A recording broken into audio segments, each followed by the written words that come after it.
Dicen que los hospitales son los lugares donde la vida y la muerte comparten el mismo pasillo, y a veces esos límites se confunden de una forma aterradora. La historia que están a punto de escuchar está basada en hechos registrados en los reportes internos del Hospital Real de Ontario, en Canadá. Un sanatorio psiquiátrico que funcionó por más de 60 años y que cerró misteriosamente una de sus salas en el año 2001, dejando tras de sí un eco de susurros y sombras. Todo comenzó con una joven enfermera llamada Clara Whitmore. A sus 29 años, Clara era una profesional dedicada conocida por su trato amable con los pacientes y por su curiosa costumbre de cantar bajito mientras aplicaba medicamentos, como si intentara calmar no solo a los enfermos sino también a las paredes que la rodeaban. La asignaron al pabellón este, una zona reservada para pacientes en estado crítico y psiquiátrico, un lugar donde la esperanza y la desesperación libraban una batalla silenciosa cada noche. Su primer turno nocturno fue tranquilo, una calma casi sospechosa, hasta que, revisando las fichas de los pacientes, encontró algo que la inquietó profundamente. En el listado, el paciente de la habitación E17, un hombre llamado Samuel Crowe, figuraba como fallecido desde hacía 3 años. 3 años, pero la cama de esa habitación estaba ocupada. Y peor aún, en el registro diario de medicación, alguien había marcado que sus dosis habían sido administradas, como si todavía estuviera allí recibiendo tratamiento. Clara, lógica y racional, pensó que se trataba de un error administrativo, un simple descuido en la actualización de los registros. Decidió verificarlo por sí misma, para despejar cualquier duda. Al acercarse a la habitación E17, el aire se sentía más frío. Giró el pomo y al abrir la puerta, un olor denso a desinfectante y metal oxidado la golpeó, casi como una advertencia. Dentro, en la penumbra, un hombre muy delgado, con la piel pálida como el papel y unos ojos hundidos que parecían absorber la poca luz, la observaba fijamente desde la cama. El silencio era total. Clara tragó saliva, intentando mantener la compostura. «Buenas noches, señor Crowe», dijo, su voz temblando apenas. El paciente esbozó una sonrisa casi imperceptible, una mueca vacía, y susurró con un hilo de voz que helaba la sangre. Por fin regresó, enfermera. Al día siguiente, la imagen de aquel hombre no abandonaba su mente. Decidida a encontrar una explicación lógica, Clara fue al archivo clínico y preguntó directamente por Samuel Crowe. El encargado, un hombre mayor con gafas gruesas, tecleó en el sistema. Su rostro se llenó de confusión. «Imposible, señorita Whitmore», dijo ajustándose las gafas. «Ese paciente murió en 1998. Aquí está el certificado. Yo mismo vi cuando se llevaron su cuerpo». Un escalofrío recorrió la espalda de Clara. Ella no solo lo había visto, había hablado con él la noche anterior. Con el corazón latiéndole en los oídos, regresó corriendo al pabellón este, a la habitación E17. Pero cuando llegó, la cama estaba vacía. La colcha, perfectamente doblada, sin una sola arruga. Y en la placa metálica de la puerta, el nombre Crowe había desaparecido. Simplemente ya no estaba. Por un momento, pensó que quizás lo había imaginado todo, que el estrés del turno nocturno le estaba jugando una mala pasada. Pero entonces, revisó la libreta de notas que siempre llevaba consigo. Y ahí estaba, escrito con su propia letra innegable: 01:12 AM. Paciente E17 despierto. Responde al nombre Samuel. Pulso débil. Preguntó a sus compañeros, a otros médicos, a los celadores. Nadie, absolutamente nadie recordaba haber visto a ese hombre. Para el resto del personal, la habitación E17 había estado vacía durante años. A partir de esa noche, el hospital se transformó para Clara. Empezó a notar cosas pequeñas, casi insignificantes, pero que juntas tejían una red de puro terror. Puertas que se cerraban solas con un golpe seco en pasillos desiertos. El sonido inconfundible de pasos descalzos siguiéndola, que se detenían en seco cuando ella se giraba. Y lo más escalofriante, el pitido agudo de un monitor cardíaco encendiéndose por sí solo en habitaciones completamente vacías. Una madrugada, mientras revisaba unos informes en la estación de enfermería, el silencio fue roto por el timbre de llamada de un paciente. La luz roja parpadeaba en el panel central. Era la habitación E17. El sistema, que se suponía desconectado para esa habitación, mostraba un mensaje claro: paciente solicita ayuda. A pesar de que la habitación estaba oficialmente clausurada y vacía, el miedo le gritaba que no fuera, que lo ignorara. Pero su deber como enfermera fue más fuerte. Tenía que saber qué estaba pasando. Con pasos lentos, se dirigió a la puerta. Decidió entrar. La habitación estaba en una penumbra casi total. El aire era pesado, gélido. Sobre la cama, una figura se movía lentamente bajo las sábanas blancas. Su corazón parecía querer salírsele del pecho. Con la mano temblorosa, Clara se acercó y de un tirón retiró la tela. Lo que vio la dejó paralizada. No había ningún paciente. Sobre el colchón, perfectamente doblado, estaba su propio uniforme de enfermería, el que había usado la noche anterior, y estaba manchado con grandes motas de sangre seca y oscura. El 11 de febrero del año 2000 todo llegó a un punto sin retorno. Las cámaras de seguridad del pabellón este registraron algo que desafiaba toda explicación lógica. A las 02:37 de la madrugada, la grabación muestra a Clara Whitmore entrando en la habitación E17. La marca de tiempo indica que permaneció dentro durante 4 minutos exactos. Pero aquí es donde la realidad se quiebra. Al revisar la grabación en tiempo real desde la sala de monitoreo, los supervisores notaron algo imposible. La cámara mostraba 2 siluetas dentro de la habitación. Una era claramente la enfermera de pie junto a la cama, y la otra era la figura de un hombre sentado en esa misma cama, mirando directamente al lente de la cámara. Inmediatamente, enviaron a un equipo de seguridad. Cuando llegaron al pasillo, encontraron a Clara inconsciente en el suelo, justo frente a la puerta de la E17. Cuando por fin despertó, estaba en estado de shock, temblando incontrolablemente. Dijo que, dentro de la habitación, había sentido cómo alguien le tomaba la mano, una mano helada, como el hielo, y una voz le había susurrado al oído: «No quiero morir otra vez».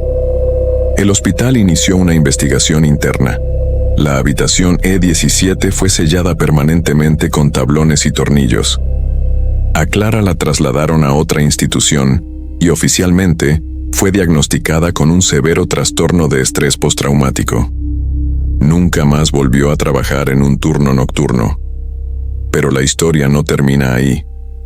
Los técnicos que revisaron las cintas de seguridad reportaron algo que nunca pudieron explicar y que fue omitido en el informe final. Cada noche, exactamente a las 2:37 de la madrugada, el monitor que apuntaba al pasillo de la E17 sufría una extraña interferencia.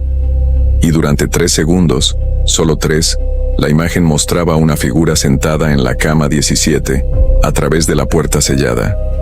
En el año 2001, el pabellón este del Hospital Real de Ontario fue cerrado oficialmente, citando daños estructurales como la causa. Ningún empleado volvió a poner un pie en ese lugar desde entonces. Pasaron los años. En 2014, un equipo de limpieza fue contratado para preparar el edificio abandonado para su demolición. En los vestuarios del antiguo pabellón este, encontraron un casillero oxidado y atascado. Tras forzarlo, encontraron en su interior una vieja libreta de enfermería. En la cubierta se leía el nombre: Clara Whitmore. Casi todas las páginas estaban llenas de anotaciones rutinarias, pero en la última, escrita con una tinta corrida, como si lágrimas o agua hubieran caído sobre el papel, había un último mensaje desesperado: sigue pidiendo ayuda. Si alguien escucha este mensaje, no entren a la E17, él todavía está ahí. Al día de hoy, la habitación E17 permanece clausurada y esperando para su demolición. ¿Alguna vez te has preguntado qué secretos se esconden en los pasillos de un hospital cuando cae la noche? Esta historia basada en hechos reales ocurridos en el Hospital del Valle, en Cali, Colombia, te hará mirar esos lugares con otros ojos. En 2009, María Fernanda Torres, una enfermera con más de 10 años de servicio, fue asignada a este hospital. Un lugar antiguo, imponente, conocido tanto por su historia médica como por su reputación de estar embrujado. María era una mujer pragmática. Para ella, los fantasmas eran solo cuentos para asustar a los niños y el miedo, una reacción de quienes no comprendían el ciclo natural de la vida y la muerte. Pero una noche, todo eso cambió. Su supervisora le dio una orden inesperada. María, necesito que vayas a la sala 9. Solo revisa que todas las máquinas estén desconectadas. La sala 9 llevaba meses clausurada. Era un ala del hospital que todos evitaban. ¿Por qué está cerrada?, preguntó María intrigada. La respuesta de su jefa fue evasiva. Por mantenimiento y otras cosas. Nadie quiso darle más detalles. Un silencio cómplice se apoderó del ambiente. Eran las 11:45 de la noche. Al entrar en la sala 9, un aire frío y denso la recibió. El pasillo estaba completamente vacío. No había pacientes, ni camillas, ni el habitual ajetreo de un hospital. Solo se escuchaba el zumbido constante de la electricidad y el eco solitario de sus propios pasos sobre el linóleo desgastado. Se sentía como entrar en un lugar detenido en el tiempo. Mientras caminaba, linterna en mano, revisando que cada enchufe estuviera desconectado, algo llamó su atención. En una de las habitaciones, una cortina de privacidad estaba corrida, como si ocultara a alguien. Un detalle extraño en una sala supuestamente vacía. Con un gesto mecánico la apartó. Detrás no había un espacio vacío, sino una cama perfectamente tendida, como si esperara a un paciente. Y sobre la almohada, brillando bajo la luz de su linterna, había una pulsera de identificación hospitalaria. Se acercó con cautela. El plástico blanco estaba amarillento por el tiempo. El nombre apenas se podía leer, pero una inscripción era clara y escalofriante. Paciente 212, fallecido. Un escalofrío le recorrió la espalda, una sensación helada que no tenía nada que ver con la temperatura del lugar. Era el primer indicio de que esa noche no sería como las demás. ¿Por qué dejarían la pulsera de un fallecido en una cama? Sin pensarlo demasiado la tomó, la metió en el bolsillo de su uniforme y decidió seguir con su tarea. Al darse la vuelta, su corazón dio un vuelco. En la pared del fondo, proyectada por la tenue luz del pasillo, vio la silueta de una persona.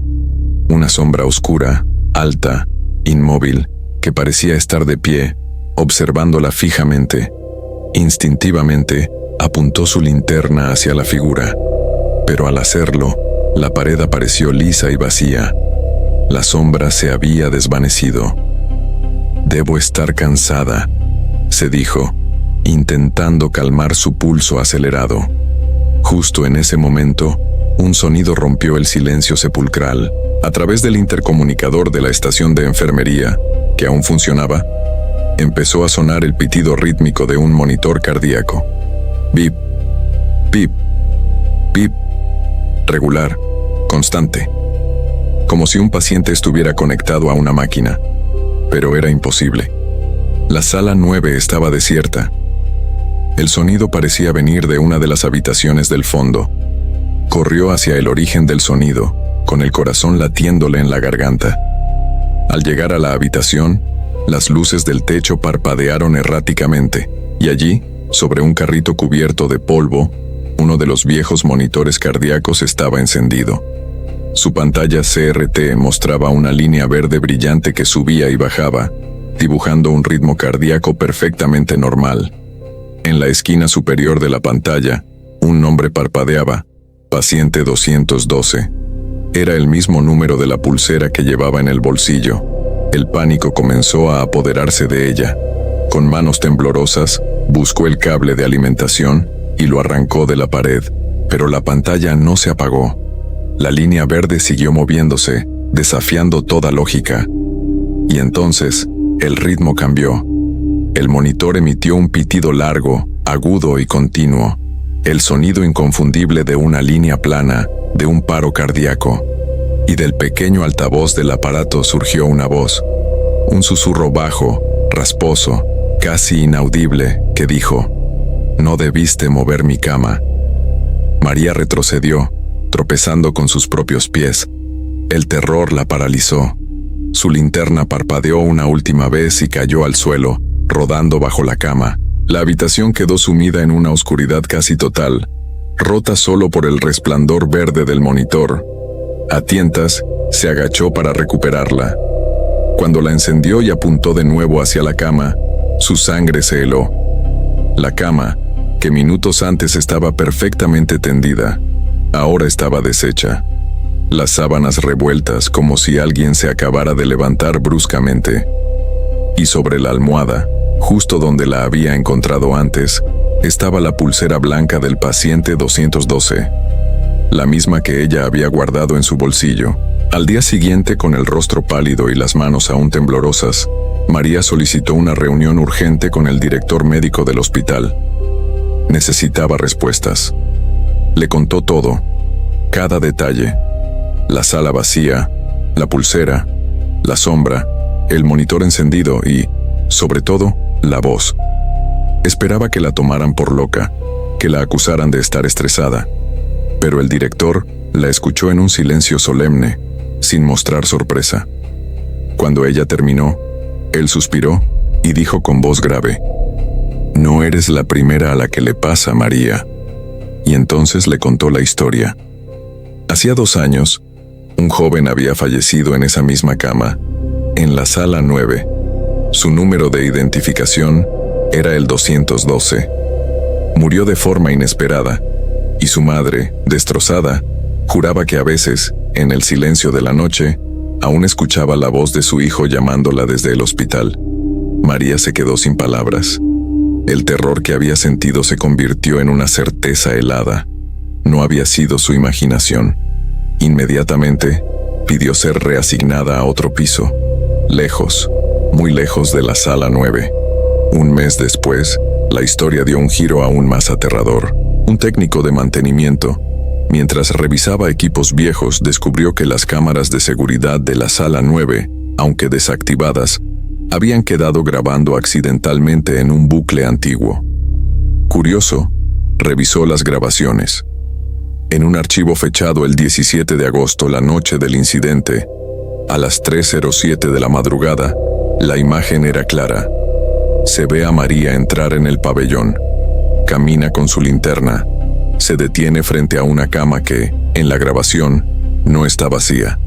Se distingue claramente el contorno de un cuerpo acostado bajo las sábanas, un hombre joven. Y en su muñeca, la misma pulsera blanca. La cámara graba cómo María aparta la cortina y se queda mirando la cama. Y justo antes de que la grabación se corte, ocurre lo impensable. La figura en la cama se sienta lentamente y gira la cabeza para mirarla directamente. 2 semanas después de ver esa grabación, María Fernanda Torres renunció a su trabajo en el Hospital del Valle. Se mudó de ciudad, intentando dejar atrás el horror de esa noche. Pero según le contó a su hermana, nunca volvió a ser la misma. Algunas noches, se despertaba sobresaltada por un sonido familiar. El pitido rítmico de un monitor cardíaco que parecía venir de algún rincón de su propia casa. Y al encender la luz, encontraba sobre su mesa de noche una pulsera hospitalaria blanca, con un número grabado: 212. Hoy, el Hospital del Valle sigue en funcionamiento, pero la sala 9 permanece cerrada, sellada. Nadie del personal se atreve a entrar, y un detalle inquietante persiste. Todos los relojes de ese pasillo, sin excepción, se detienen cada noche exactamente a las 3:07 a.m. Hace poco, un enfermero nuevo que no conocía la historia aseguró haber escuchado al pasar por la puerta sellada una voz masculina que preguntaba desde adentro: ¿Ya volvió la enfermera? Esta es solo una de las muchas historias que se susurran en los hospitales. Lugares donde la vida y la muerte conviven tan de cerca que a veces la línea que las separa se desvanece. Gracias por acompañarme en este relato. Si te gustan este tipo de historias, no olvides darle like, suscribirte y activar la campanita para no perderte ningún video. Nos vemos en la próxima historia.